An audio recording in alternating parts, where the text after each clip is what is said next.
Two men running for sheriff of San Luis Obispo County. The key issue, recent inmate deaths at the county jail. Current Sheriff Ian Parkinson committed to making changes at the jail under FBI investigation at his request. I got to fix it. This is the single most important thing that I'm willing to do. Challenger Gregg Clayton, a private investigator and former San Luis Obispo police officer, promises jail reform. I'm deeply troubled and concerned about the number of deaths that have occurred in San Luis Obispo County since 2012. Tonight, just weeks away from the June 5th primary, they debate the county's most pressing issues and answer your questions. Live from the KSBY studios in San Luis Obispo, Decision 2018, the race for sheriff. A live debate between the candidates for San Luis Obispo County Sheriff. Now, your hosts and moderators, KSBY News anchors Richard Gerhardt and Karina Corral. Well, good evening, and thank you for joining us for Decision 2018, the race for Sheriff of San Luis Obispo County. And we want to thank Challenger Gregg Clayton and incumbent Sheriff Ian Parkinson for joining us tonight. Thank you very much. Thank you. Before we begin, we do want to go over some of the ground rules that have already been explained to the candidates. Each candidate will have 90 seconds for an opening statement. The order was determined in a coin toss before we began, and Sheriff Ian Parkinson will go first. After that, we will be asking questions posed by our viewers via email and social media. Each candidate will have 90 seconds to respond to a question and then 30 seconds for a rebuttal. All right, let's begin with Sheriff Ian Parkinson and your opening statement, Sheriff. Well, first of all, thank you for having us. It's a pleasure to be here and I've been looking forward to it, so thank you. So I want to say that there's really two big components that I think that are important here for the race for sheriff. One is experience, and second is community involvement. I think on the experience area, I have worked in this county for 34 years as a law enforcement officer. I've moved virtually in every position that you can imagine. I promoted through the ranks of supervisor, manager, executive, and sheriff for the past 7 years. And I think that's really important because we have a department that's over 430 members with 300 volunteers. And I think having that breadth of experience is extremely important. It's a $72 million budget. The second part is equally important, that is being involved in the community. You cannot police this community without understanding the community. This community is very diverse. So making it around to different parts of this community is extremely important. Every community, I've had town hall meetings for the past 7 years, and I think the purpose of that is trying to determine who they are and what they need. My first campaign, I made numerous promises, and I fulfilled all those promises. I want to continue this job as sheriff because I think that I have the energy and the ability to handle it. Thank you. And next up, we're going to hear opening statements from Challenger Gregg Clayton. Good evening. Thank you for the invitation. Appreciate being here. My name is Greg Clayton. I'm a candidate for Sheriff Corner. I'm not a career politician. I've never before sought elected office. I'm a local citizen that had the courage to stand up to address the issues that are facing the Sheriff's Department. We wouldn't be having this vigorous public debate if someone hadn't stood up to challenge my opponent. You wouldn't see this rush for reforms at the county jail in an election cycle. You wouldn't witness day to day my opponent attempting to rehabilitate himself. I entered this race because my opponent's guidance has led us to 12 deaths in the county jail, an inmate that was tortured and killed, a $5 million settlement. The lawsuits are stacking up. We've got an FBI investigation of my opponent, and his own DSA, Correctional Deputies Union, refused to endorse him. Moving forward, if elected sheriff, I intend to restore the public trust and confidence in the operation of the county jail. I intend to bring in a warden to guide us with jail reform. I intend to set up a citizens oversight committee so that we can deal with citizens' complaints independently. I intend to separate the coroner's office from the jail and the sheriff's function so that we can have independent review by an independent medical examiner. It's time to stop the deaths. It's time to stop the injuries. Time to stop the lawsuits. Time to stop the $1 million payoffs. Thank you. All right, thank you both for your opening statements, and we'll get straight to the questions. And we are going to start with the death of one of those inmates, Andrew Holland, because we just received about 3 hours ago some records here from Sheriff Ian Parkinson. Andrew Holland died of a blood clot after being placed in a restraint chair for 46 hours at county jail. Now, Sheriff, as we've reported the documents, the Holland family and KSBY have made a public records request for documents, including phone records, to find out when you learned that Andrew Holland had been placed in the restraint chair and when he died. Now, those requests were denied by the county, but 3 hours before this debate, you did decide to release your cell phone records for that weekend, and I have them here in my hand. Now, you've told us before that you learned Sunday, the day Andrew died, of his situation, and that was the first time you'd learned that he was put in the restraint chair. Yet the Holland family has said that you told them you were notified on Friday that he was being placed in the restraint chair, which is why they've been asking for these communication records. Now, the records do show that the sheriff received a text message at 5:21 p.m. on Sunday, the day Andrew died, showing that an inmate was unresponsive and CPR was being performed. And then a series of phone calls between the sheriff, dispatch, and custody followed. Now, the call log does not show any calls between the jail at 5:50 p.m. on that Friday, January 20th, to that Sunday when you received the text message. So our question first is, why did you decide to release your cell phone records 3 hours before this debate, and what does it prove? Well, I'll start and say this, that the death is a tragedy. I'm the first to say it. I think in the last debate that we had, I said that I wish that we could have gone back in time and changed some things. I think that what people don't recognize is that there were 3 entities involved with inmate care at the time: the health agency, the mental health, and our agency. I had no control over those other agencies.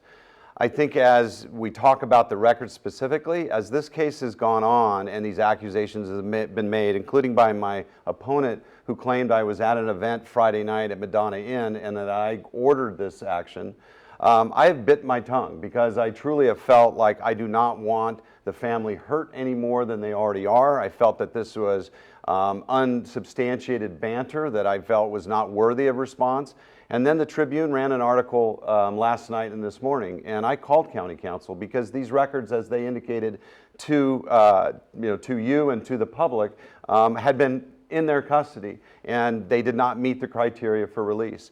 I called County Council and said, I want those records released, because now I'm being accused by my opponent and by other members that I have lied, and that is not fair to do. And I finally reached the point where I said, I want to release my rights to those records and have those records released to the public for them to see them themselves. And Mr. Clayton, a follow-up question, the same question for you. The Holland Family Alliance, Andrew's family members, have made a large contribution to your campaign. They are the ones requesting these records along with the media. I'm assuming you've seen the records released 3 hours ago. What is your response? My response, Katrina, is that these are unsubstantiated records. I'm dismissive of them, that this is an election gimmick right before a debate. We've had a year and 4 months to release these records. Why they had to be released a couple hours ago, we haven't had a time to look at them. I don't think the release was proper under the Public Records Release Act. Should have been transferred directly over to the attorney that requested them so that we could verify that these are accurate, that there's no redactions. Haven't had time to study that to or prove or verify that they actually exist and that they're actually the truth of what occurred. There's other ways to communicate with any party nowadays. That doesn't exclude that there was any communication on Friday when Andrew was placed in the chair in the early evening. I'm still concerned, if that's the case, that nobody notified the sheriff when you had placed an individual in a restraint chair. Restraint chairs are inherently dangerous. This has to be a major situation to place somebody in a restraint chair. So I think it's important that we get an answer directly from my opponent if he had any knowledge that Andrew Holland was placed in that restraint chair on Friday evening. If he did know, he needs to tell us tonight. If he didn't know, there is a concern about that, because he is the sheriff and the leader of this organization, and he should know when a mentally ill inmate is placed in a restraint chair. Sheriff Parkinson, you do have 30 seconds for a rebuttal. Well, first, I think Mr. Clayton's running his campaign on criticism. He has no history of supervision or management to even support that he has knowledge of any of this stuff. He's been removed for 25 years on medical disability, and he has forgotten the fact that people need to be restrained at times. I have repeatedly said, I've said to him, he has made the accusation that I ordered it, and he knows that not to be true because I have said it, and now I've produced the records that prove it. And Mr. Clayton, do you have a rebuttal to that as well? Yes, I'll just repeat my earlier comments that there's no way to verify that this information is accurate.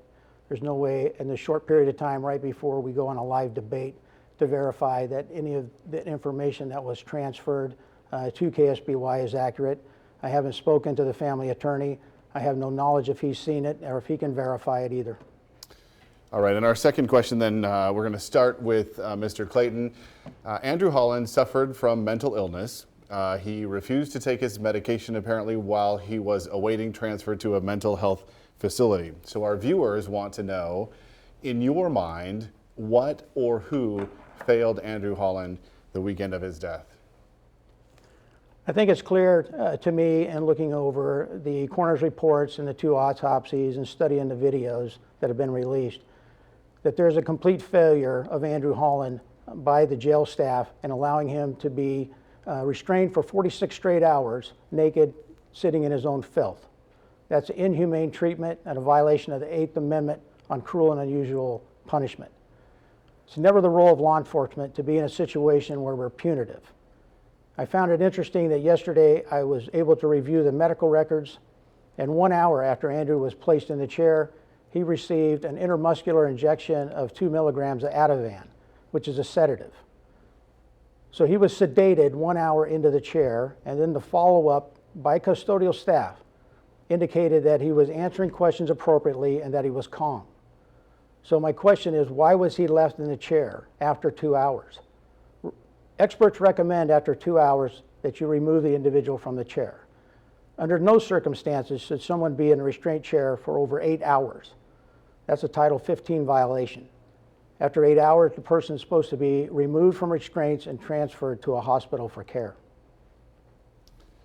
All right, and then Mr. Parkinson, same question to you. In your mind, what or who failed Andrew that weekend? Well, I believe clearly the system failed Andrew that weekend, and it's a 3-part system. You know, I want to go back to something that Mr. Clayton said that I think he has failed to present to the public. I asked Mr. Clayton during a debate in front of the defense bar if he had read any of the 3 to 4 inch investigative reports. He was clearly given a video of the situation, but he has not read any of the investigative reports, which are numerous interviews, including mental health professionals, doctors, nurses, everybody that has other set protocols. Once somebody is restrained, those protocols kick in, which includes an examination by nurse for further retention, examination by mental health. Repeated calls were made to mental health over that period of time to get him transferred up there. But Mr. Clayton doesn't know any of this because he has based his opinion, he has based his accusations purely on stuff that he's heard. And when I confronted him on that, he made an excuse that that was actually not provided to him. Yet the video, which was provided to the attorney, and this file were provided, yet he has, I would presume, a seasoned private investigator, know that in order to make decisions, he needs to make it on fact. And certainly as the sheriff, you need to get the facts before you start making accusations, particularly as serious as he has made. And Mr. Clayton, you have 30 seconds to respond if you'd like. Yeah, my response to that is I would have difficulty believing that in any law enforcement organization across this nation, across this state, that is protocol to leave an individual, a mentally ill individual, in restraints for 46 straight hours. That's not acceptable medical protocol. The Institute of Medical Quality would not find that acceptable. The fact that I haven't had access to those reports might be an oversight on the family attorney, but as of yet, I haven't read them. But it doesn't matter because Andrew Holland has died. And then Mr. Parkinson, you also have the opportunity for a 30-second rebuttal. Well, once again, I'll say he does believe it matters, and it does matter because those nurses were interviewed, and the settlement that was paid primarily by medical malpractice insurance, not general liability that covers my people. Mr. Clayton knows this, and it's been told to him numerous times. He knows that the records exist, yet he has failed to even ask for those records or have them provided before he has drawn his own conclusions. Now, he did say that he saw medical records and that Andrew Holland was in fact given some sort of medication. Can you confirm or deny that? He was offered early on medication, which he spit out. But what about the Ativan that he was just talking about, an injection? I have no knowledge of an injection. We actually asked about an injection, and that would have been emergency force medication, and the order from the psychiatrist was for voluntary medication that was part of the report and part of the investigation that he would know if he read it before he drew these conclusions. What he read, I don't know because he has not read the entire file. And Mr. Clayton, can you confirm for us where you got that information? The medical reports were provided to me by the family attorney, Tave Holland, and if my opponent will look on the medical reports, which I'm sure he has access to, at 1956 hours, he receives a muscular shot, intramuscular shot, of Ativan, 2 milligrams, a hypodermic needle, and that was confirmed on the video. The nurse walks into the room where Andrew is restrained, and she has a hypodermic syringe in her hand, and the shot is administered to him at 1956 hours. That's a sedative, and afterwards, when he was contacted by custodial staff, they all logged on that he was answering questions appropriately and that he was calm. Sheriff Parkinson? Well, I will say this, that the decision the only option that law enforcement has in those settings is to rely on medical and mental health. Both of those people were in attendance, both of them examined Andrew, and both of them made those decisions whether or not he was safe to be removed from the chair. It's a medical decision and a mental health decision. The law enforcement is at the decision making of those two entities, and in this case those protocols were followed, and they were followed by medical and mental health, which are part of their records and part of the interview that was provided to the family. And then in the sake of interest of time, I want to ask one more follow-up question to each of you, and you'll have about 30 seconds to respond to this. For Mr. Parkinson, has anyone been disciplined for this? And then Mr. Clayton, I would like you to follow up with if you would suggest anybody should have been disciplined for this and who in that case. So we'll start with Mr. Parkinson. Well, as I stated before, our protocols were followed. Our rules are in place for a reason. Our rules are the same rules that many, many counties throughout the state have. Those rules were followed. As far as misconduct, the only thing that has been noted by Mr. Clayton is that a deputy was seen laughing, which I think is highly, highly inappropriate for him to make that accusation without any information, without reading any of the reports. Mr. Clayton? What concerns me about the death of Andrew Holland is my opponent never ordered an independent criminal investigation. He didn't pick up the phone and call the district attorney to come in and conduct an independent criminal investigation. He didn't contact the Department of Justice, request an independent criminal investigation. The death of Andrew Holland is at very least an involuntary manslaughter. It's a homicide, a volitional act committed by another resulting in the death of someone, even though harm was not intended. So we have an involuntary manslaughter that's gone uninvestigated. And before we move on, we will note that Sheriff Parkinson did call for an FBI investigation, which is underway, and we have checked in with the FBI department, and that investigation is still underway. So we'll move on to the next question now, and Sheriff Parkinson, this one goes to you first. So it is clear, obviously, Andrew Holland died, and there have been as you've noted, and that there's mistakes were made, miscommunication happened, and the system failed him, in your words. You've made many changes at the jail following Andrew Holland's death. Briefly describe those changes and why you implemented them. Well, actually, prior to Andrew Holland's death, I attended a Stepping Up seminar up in Sacramento along with the defense attorney from the defense attorney bar, a DA, county mental health, our staff. And the idea was to to look at ways of keeping people with mental illness out of jail. I've been a longtime advocate for the mentally ill and participated in many events. So once this tragedy happened, one of the things that I did is I put together a task force representing very many groups within the community, including a psychiatrist, to discuss what can we do to better our system. We need to change our system. We have over 900 people in county jails that have been ordered to state hospitals today and cannot go there. We brought in a consultant. We presented all those ideas. Some of those ideas Mr. Clayton has presented publicly that have already been implemented before he chose to run for sheriff. We got our first ever chief medical officer that reports directly to me, because that was one of the issues that the grand jury cited, that there was 3 entities in charge of patient care. This brought it down to 1 person that was in charge of both mental and medical. I think that was a huge step. We have received $272,000, almost $300,000 in funding to help create and open a new mental health unit in the jail. And most importantly, we have looked at how do we increase our staff with a #1 goal from the county of providing better and more appropriate service under one unified control, and that is under the sheriff. Mr. Clayton, do you feel that these changes are enough, and what would you add? Well, Karina, I want to make a point real quickly. The Stepping Up initiative was launched nationwide in 2015. By December of 2016, 26 California counties had already adopted the initiative and implemented the changes.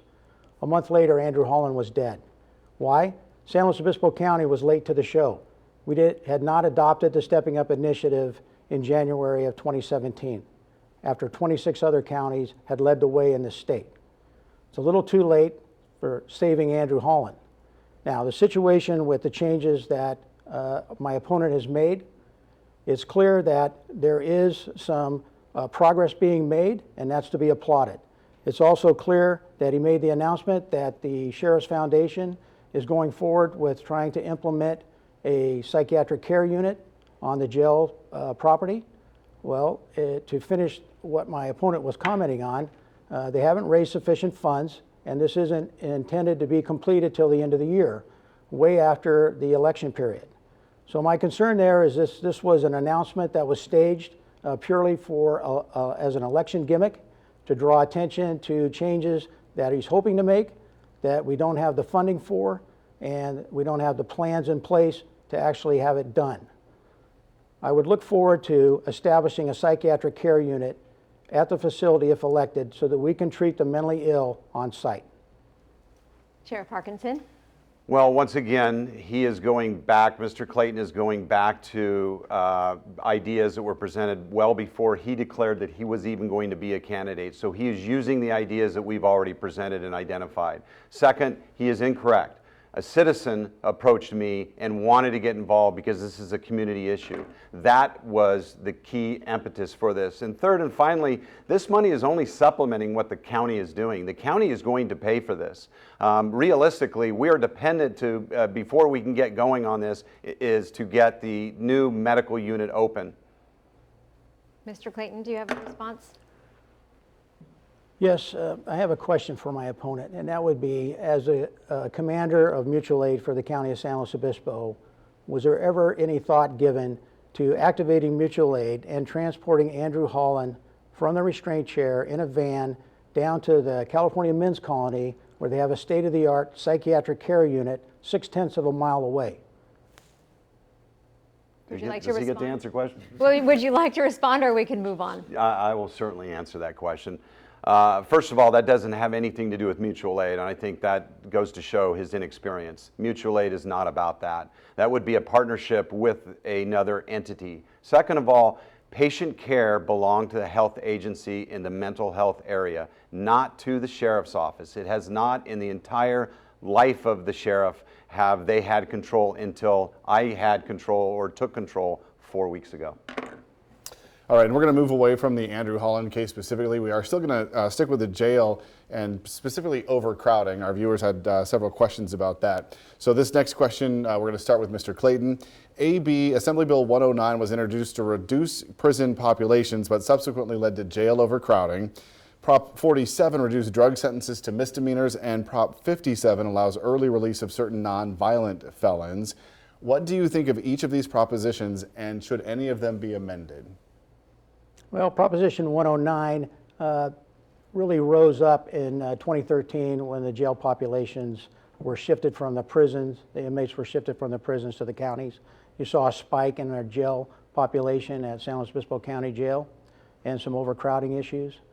The Proposition 47 was passed and 57 passed, and now our jail population is back below AB 109 levels since 2013. And so I believe that my opponent would confirm that they're averaging 450 to 550 inmates on a regular basis. The only concern I have about Proposition 47 is the number of criminals that allowed back out on the street and a rise in property crimes. That is a concern because they raised the minimum on grand theft from $400 to $950, and they changed some of the sentencing on the drug laws.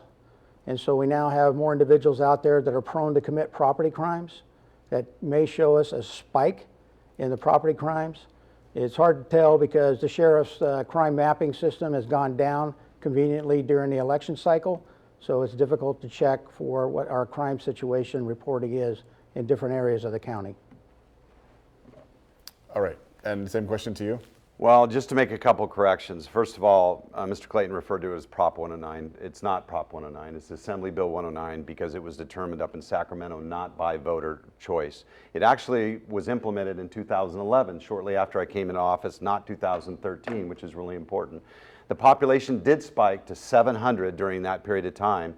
The population now is back down to an average daily population of about 600, not 450 and 500. All this stuff is easily researchable, and I don't think he fully understands the impacts of what AB 109 did for us. Prop 47 is a different animal. Prop 47 is difficult because we finally got treatment in the jail for drug and alcohol. We have a huge heroin issue in this community, in this country. Our youth are dying from heroin, and yet we pass a bill that takes possession of possession of heroin on the street from a felony to a misdemeanor, which means they get a ticket in the field as opposed to coming to jail. Now, coming to jail would only enable them to get treatment, but also it is the stick that helps them get into treatment and help them get out of their life of drug addiction. So I think the challenge is that now we have to deal with even more people under the influence and or destroying themselves, and we have no ability to prevent them from really helping themselves through the court system that is adequate. All right, Mr. Clayton, 30 seconds to respond. I have no response on that. Okay. No, thank you. Thank you very much. The next question, we'll start with you, Sheriff Parkinson. This is from a viewer. SB 959, signed by Governor Schwarzenegger in 2007, allows county sheriffs to enact a mandatory home detention program for nonviolent inmates in an effort to ease jail overcrowding in jails. SLO County chose to not sign on. So Ron in Santa Margarita wants to know, doing so would save taxpayers millions of dollars in building and operating costs. Do the candidates now support adopting SB 959? Well, I think I've had this conversation with him before, and he brings up very good points, and we looked into it quite a bit. We do have a home detention program that has to be approved by the Board of Supervisors. Any program for home detention has to be approved. The challenge with home detention is right now that between our parolees that are technically on supervision by parole, our home detention programs, there has to be a measure of success. When we have somebody that applies for home detention, what we're looking for is somebody that is going to stay employed, that somebody that is going to be successful. We want them to be successful. We don't want to put them out in the community where they can't be employed because we force them out there. And when we force them back out there, one, it endangers the community because they have no means of supporting themselves. Number two, we're not getting the success we need. I've added 4 times the number of jail programs and a jail programs unit in the jail since I took office. I really believe in changing behavior. I'm the first sheriff probably in history that has adopted this many programs. I believe in that. But I also believe that they need help doing it. They need drug and alcohol treatment. They need offender behavior treatment that is offered in most cases by volunteers in the community and volunteer programs in addition to our people. So I really think it's important that when you start talking about forcing somebody out there. If they're not ready, all we're doing is putting them in a situation where they're going to continue to fail. And that's not good for any of us. I think we want them to be successful. So we want the ones that are really working hard to be successful. And just quickly, each home detention sentence is approved by the Board of Supervisors? No, the program by law has to be approved, and it was adopted a number of years ago, and we've been implementing it for a number of years, but it requires supervision. It requires monitoring in many cases, and then it really depends on the offense. So if you have an alcohol-related offense, you don't necessarily want to put them out unless you have a drug or an alcohol monitor on them. So it really depends on the offense. So we have a criteria, and we really try to get people that will be really successful. Mr. Clayton, would you support SB 959? Yes, I support SB 959, and I would also look to that, and of course this is inside baseball stuff because I don't work at the Sheriff's Department, but my concern is that we could use that program to divert low-level misdemeanor individuals suffering from mental illness to allow them to stay in their home environment and receive their medications and be with their family while still allowing the Sheriff's Department to monitor their activities.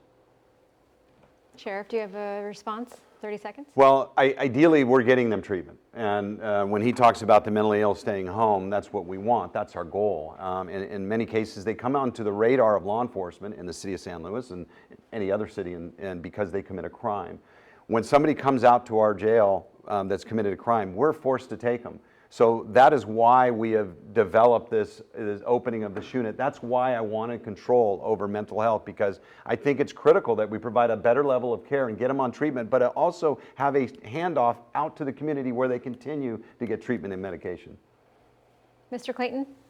Yes, I think it's important when we talk about the flow of the mentally ill into custody at the Sheriff's Department that we have a discussion with the other 7 agencies in the county that are delivering individuals that are suffering from mental illness and have committed minor misdemeanor offenses, most possibly when they were initially contacted before by law enforcement because of their erratic behavior. I think it's important that we deal with cutting down the number of mental illness inmates that are funneling through our criminal justice system. All right, we're going to move on to the next question, and we got lots and lots of questions about qualifications into the newsroom. And so we're going to just sum it up and give you guys each a chance to talk about how well you're qualified for this position. That can include education, it can include years of experience, and it can include any leadership roles that you have. So again, starting with Mr. Clayton. Yes, my law enforcement career started in 1978 as a reserve deputy sheriff with the San Luis Obispo County Sheriff's Department. I graduated #1 in my academy. I was given temporary hire positions by Sheriff George Whiting. I worked in the jail, dispatch, and on patrol. I applied to San Luis Obispo Police Department, came #1 in their testing, and became an officer in October of 1979. I worked on the TAC team and was out at Diablo Canyon during the protests. I served 10 years on the SWAT team. I was a motorcycle traffic enforcement officer. I conducted collision reconstruction. I was a range master and training officers in the use of their firearms. I was an arrest and control instructor. I became a field training officer, and I worked in investigations as a sex crimes investigator, crimes against property investigator before I was retired. After my retirement, I finished my degree at Cal Poly. I have a bachelor's degree in political science with a minor in public administration. I spent 8 years in the United States Seabees as a construction battalion out of Port Hueneme, working as the weapons officer for a battalion of 750 people. I have spent the last 25 years working as a licensed private investigator for different government agencies up and down the coast, including the county counsel's office and the different departments of the county. I've conducted numerous investigations at the Sheriff's Department and the Mental Health Department and Behavioral Health Department. I've worked for some of the largest corporations in the United States. All right, Mr. Parkinson, your qualifications for this position. Well, I think the qualifications are important. I have already expressed that I spent 34 years in law enforcement. I've spent the last 7 and almost half years as the elected sheriff, 2 terms. I rose to the ranks, and so I supervised people at the street level, I supervised people at the management level, the executive level, and I've managed budgets, both helped manage the budget at the City of San Luis Obispo, which was a $15 million budget, onto a $72 million budget. You cannot replace that experience if you've never been put in a situation where you're responsible for people and you have to make these decisions. It's easy to say what you would do, but if you've never done it and you've never had that experience, it's crucial. The other thing is we've talked a lot about new laws so far today, which I think are been overwhelming over the last 5 years for law enforcement. Mr. Clayton's been removed from this job for 25 years after only a 13-year career medically. And the reality is he has lacked for 25 years this experience. And I think the truth is he could not qualify to be a basic police officer right now because of it. And it's too bad, but he wants to step into a management role, a supervision role that he has had zero law enforcement experience doing. And that is a critical role when you're talking about a $72 million budget and having that experience of actually supervising people and managing people. It's a huge organization with a lot more than just the jail. All right, and we want to make a quick note here that we don't necessarily need rebuttals on every one of the questions, but because Mr. Parkinson was talking specifically about Mr. Clayton's qualifications, I'm going to give Mr. Clayton a chance to respond to that for 30 seconds. Well, I'd like to point out that my opponent did not graduate from high school, has a GED, no college degree. I find that problematic. I also like to point out that it's been well documented at this station and prior elections that he has difficulty writing reports and had ghostwriters at San Luis Obispo Police Department, and he had his own brother write his essay when he competed for the captain's position at SLO PD. I think Mr. Parkinson validated that as being true, but yet he was still promoted to captain. Mr. Parkinson? Well, once again, Mr. Clayton does not have his facts right. First of all, I did graduate high school from Mammoth High School, as a matter of fact, up in the snow country. Second of all, I have over 100 college units. Yes, I have not completed my bachelor's degree, but I have many college units that would qualify me for my bachelor's degree, so that's incorrect. His accusation that my brother wrote a document is absolutely ridiculous, unsupported, and flat out accusatory without any support. Again, we go back to the same exact issue. It's easy to cast stones on when you have no background to support it. And this is what he is doing here. He is simply trying to run a campaign throwing stones. Mr. Clayton, this is a quick follow-up for you. CJ Bale in Arroyo Grande, this kind of goes to the education and qualifications. He wants to know, do you meet the minimum qualifications for the Office of Sheriff under California Government Code 24004.3? In simple terms, this requires candidates for sheriff to meet a combination of certain education and or specialized law enforcement training. Yes. Under the California Constitution, I hold an advanced post certificate, and the Constitution stays active or inactive, and I have the number of years necessary to qualify. And that was all verified by the election office. Okay, and we're going to move on to now immigration. We had a lot of questions regarding immigration, and Sheriff Parkinson, we'll start with you. This question is from Murray in Templeton. Please discuss your position on California's sanctuary state law. Do you support it, and whether you intend to cooperate with federal immigration officials? Well, here's the issue. When this law was signed, and it was signed by the governor, I actually had meetings in Sacramento over this subject, and I had this discussion directly with the governor on 2 separate occasions. My issue with this is that what the law is basically telling us is sheriffs cannot cooperate with ICE. So when somebody comes in on a violent crime, a very violent crime into custody, we cannot communicate with ICE unless they have a prior conviction for one of the allowed violent crimes. So in other words, I have to release that person back in our community. So think about something like spousal abuse, a horrific crime, and they come into our custody because the spouse reports being abused.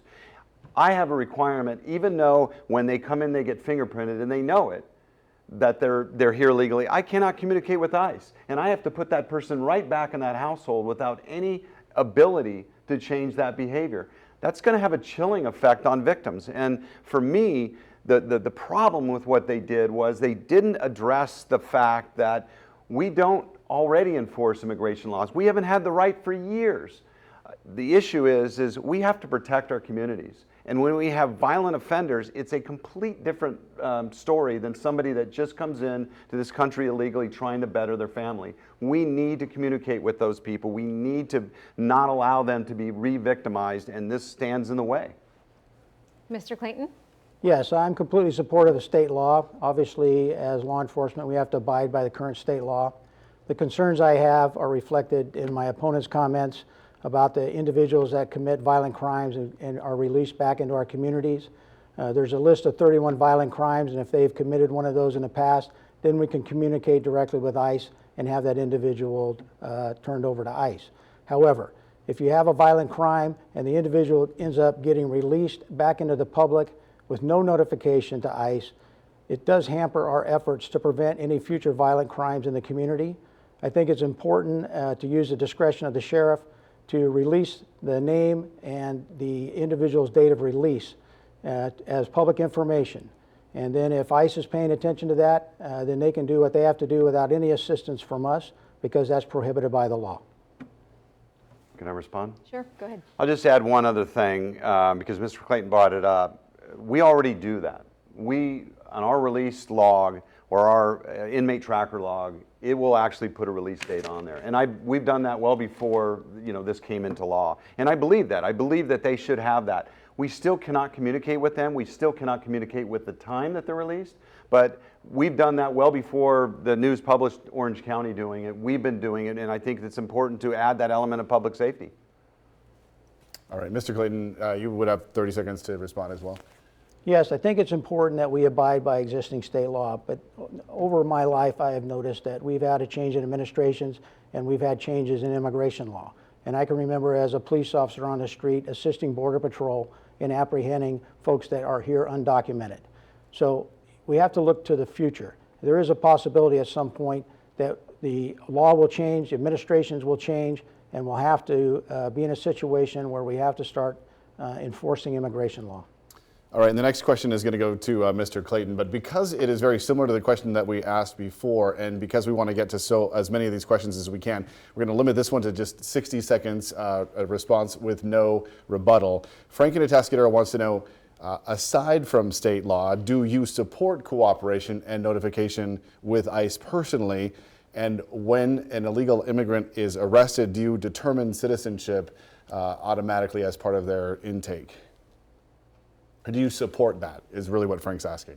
Okay, Frank, that's an interesting question, but no, we have to abide by state law. And state law right now, this is a sanctuary state. We can't have any involvement with ICE. We can't ask any individual we detain or arrest what their immigration status is. And I think that would have a chilling effect on getting folks that are here undocumented to report crimes or to be witness to crimes. I think what Frank's really asking, though, is he wants to know from you personally, each of you personally, do you support actually getting ICE involved with illegal immigrants, and would you check them for immigration status? Well, I think, Richard, that the important thing to remember here as law enforcement officers, if I'm elected sheriff, is I have to go by the law. My personal opinion is not relevant in that situation. And so I would follow the law. I would instruct my deputies to follow the law exactly as their training is dictated, and that's how we would proceed. All right, Mr. Parkinson? Well, first I'd say this. The law for 20-something years has been that we don't have a right to ask somebody their immigration status, period. And that's been the law for a number of years now. So that change had no effect on this whatsoever. I think the question is when they come into our custody, if they've committed a crime, do we think we should be allowed to talk to ICE? Absolutely. They've committed a crime in our country, and if they're determined to be here illegally, which is determined in intake, because when they're fingerprinted, those records go to the federal government, FBI, and to ICE, and they notice whether or not they've been previously deported or they meet that criteria. We cannot communicate with that. I think the separation is between somebody that is not committing a crime other than being in this country illegally and somebody committing a crime. When somebody commits a crime, they do not belong to remain in this country, and we have to protect the victims of those crimes, and we have to protect our communities, and I think that's exactly what this is interfering with. All right, thank you. All right, we're going to move on to our next topic, and this is on gun reform, another topic that we received a lot of viewer response on. Kay in Avila Beach asks if the candidates support GVRO, that's the Gun Violence Restraining Order. Basically, it prohibits those who pose a significant risk of harming themselves or others from buying guns, and it also authorizes authorities to take guns on a court order from people who pose a significant risk to themselves or others. So we'll start with Sheriff Parkinson. Do you support the gun violence restraining order? Absolutely, absolutely. I think the challenge with it has been that we have families that are reluctant to do it. They're quite frankly afraid. I think those are the identified cases. We had a tragedy down in Santa Barbara County that, as we all know, we lost one of our local kids that I actually coached in youth sports, was a wonderful kid, to gun violence, and this is where I think some of this was born. I absolutely believe in it. I think there are challenges is getting people to actually report those things, because the people that they report and the judge that actually authorizes those orders, I think are ones that we don't want to have guns, and I think we need to take action on those. I think anything that prevents somebody that we know should not have a gun from having a gun is extremely important. Mr. Clayton, do you support the gun violence restraining order? Yes, absolutely. I support the gun violence restraining order. I echo my opponent's comments that we never want anybody in our communities to have access to a weapon that pose a threat and danger to the community's safety. We have to make sure that we are able to intercede in any situation where someone with mental health issues would have access to any weapons. We need to make sure that we are constantly vigilant and constantly reminding everyone that owns weapons to be responsible weapon owners and make sure they're secure. We can't have situations where we have domestic violence, mental health issues, etc., where people have access to weapons, because always have a tragedy that ensues because of that. All right, and then to get to as many questions as possible, we're now going to reduce the time to 60 seconds for initial response. Ron emailed us, so this will go to Mr. Clayton first. Ron emailed us to ask, since open carry of firearms in California is against the law, what is your position on issuing concealed carry permits within the county? Okay, I've been asked this question quite a bit during the campaign, and my position on that is I've referred everybody to the San Luis Obispo County Sheriff's website and told to study the guidelines that are in place there. I've studied those. They appear to be appropriate, and they're actually consistent with state law and with the legal decisions that came out of the court down in San Diego. My position, if elected sheriff, is I'm looking for people that can pass a background check, that have good morals and are reasonable individuals, and they have a reasonable reason, an articulated reason to need a concealed carry weapons permit.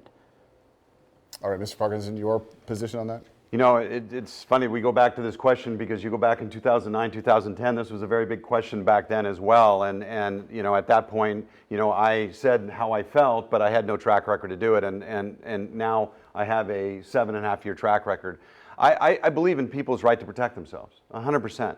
We live in a very rural environment. We are a large geographical county, which takes time for people to get there. I really believe that a responsible person with a valid reason should be allowed to have a gun.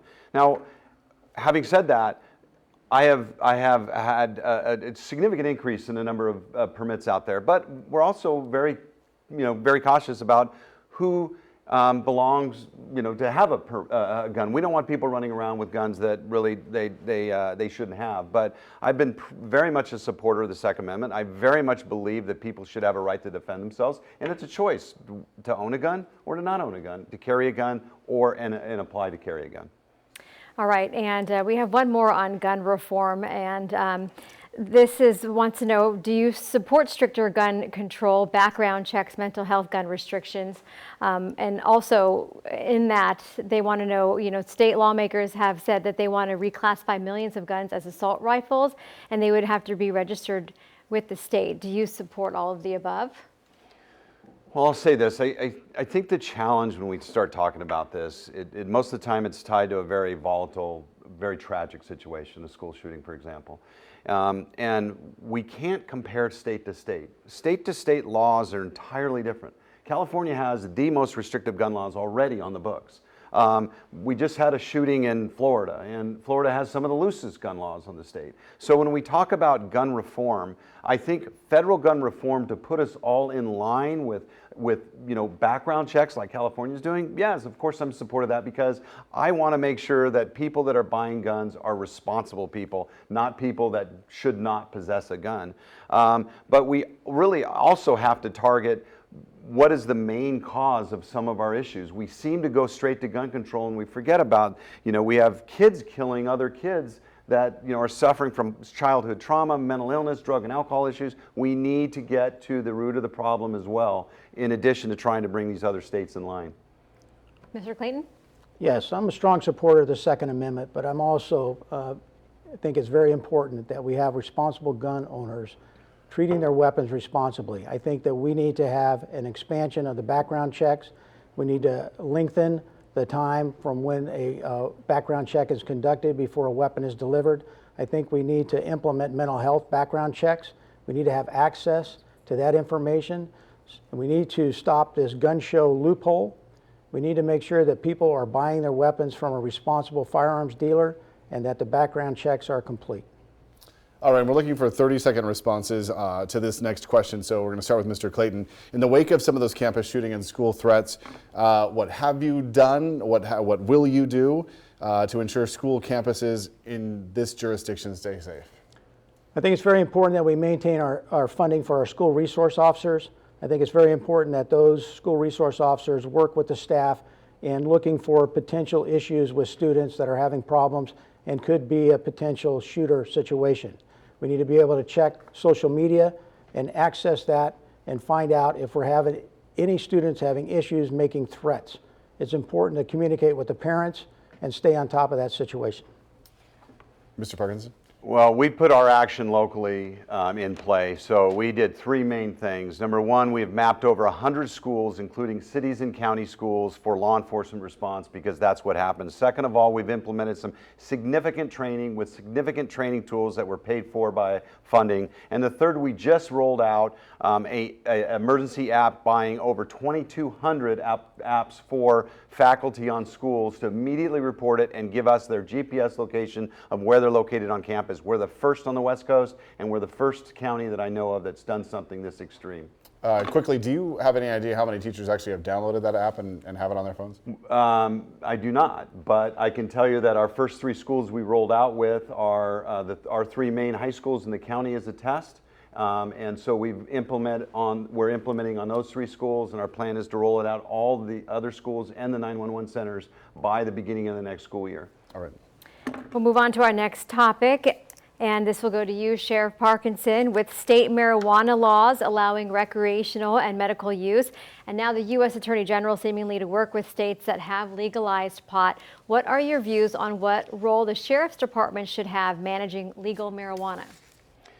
Well, the easiest way to look at marijuana right now is compared to alcohol.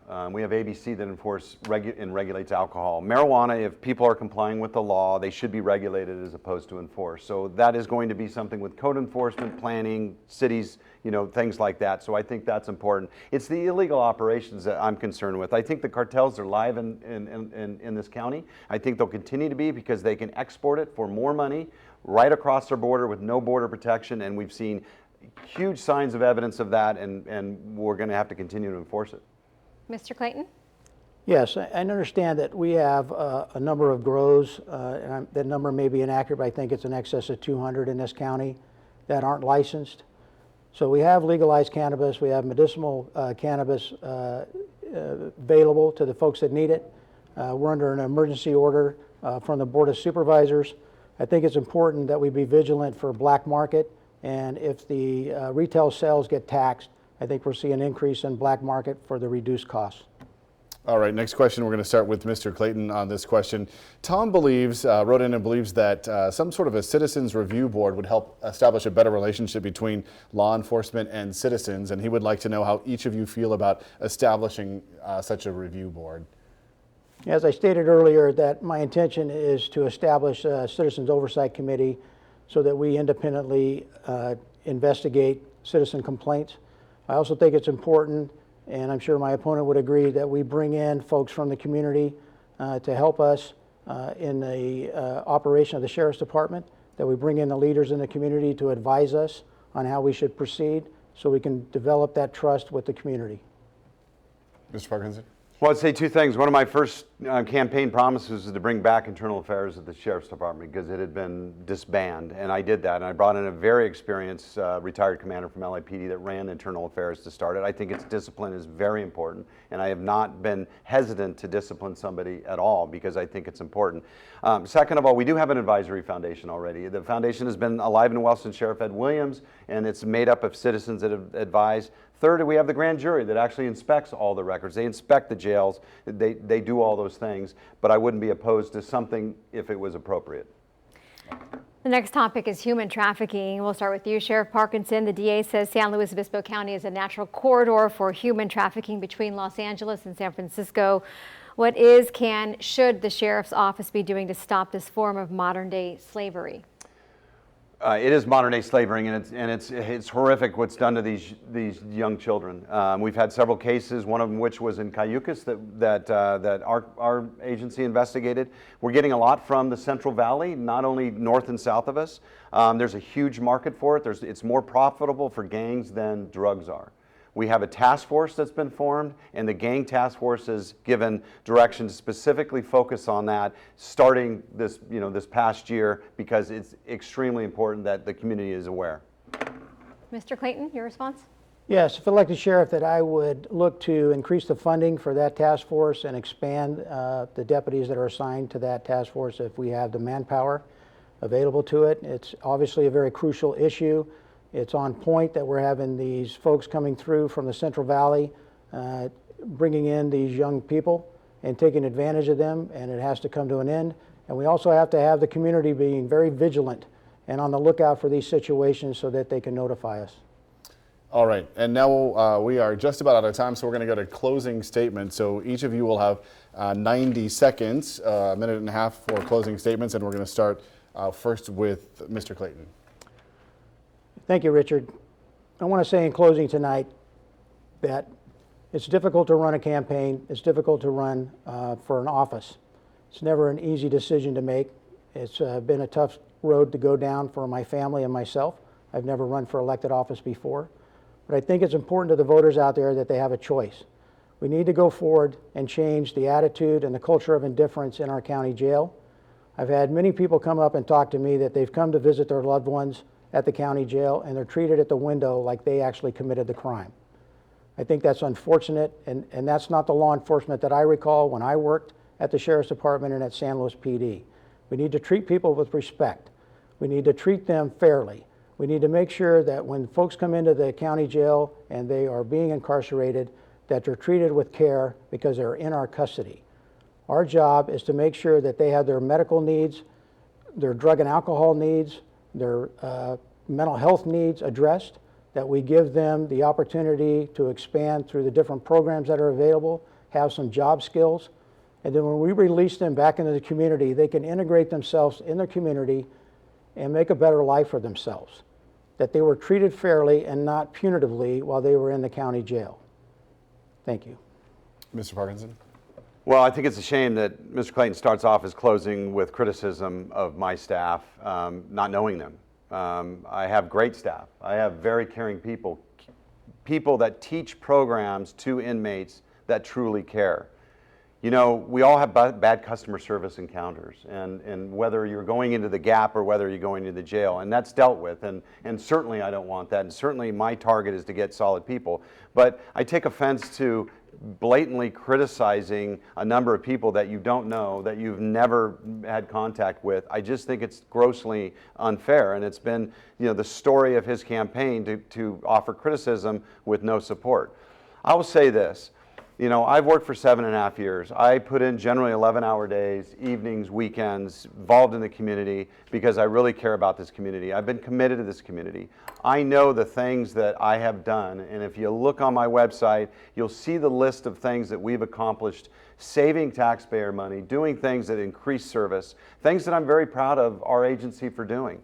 I think there's unfinished business. without a doubt. I've just taken over another probably 100, 150 employees taking over jail medical and mental health. I'm very excited about it because I think we can really make a difference. I think I'm ready, I think I'm capable, and I'm really looking forward to serving another term and really accomplishing the next set of goals that we have. So thank you. We want to thank you both for being here tonight. We appreciate your time and talking to our viewers and addressing these really important topics that they wrote into us about. We want to thank everybody for tuning in tonight. That's going to do it for us. We do have a couple more Decision 2018 debates that we will be bringing you live in the run-up to the June 5th primary. Decision 2018, the race for governor, takes place next Tuesday, May 8th. That will be live from San Francisco. The top 6 candidates in the polls are participating. We will carry that debate live at 6:30 p.m. here on KSBY. We are also hosting a congressional debate. Decision 2018, the race for Congress, takes place Sunday, May 20th, live right here again in the KSBY studios. Republican challengers Justin Fareed and Michael Aaron Woody and incumbent Democratic Congressman Salud Carbajal will debate live right here from 4 to 5 p.m.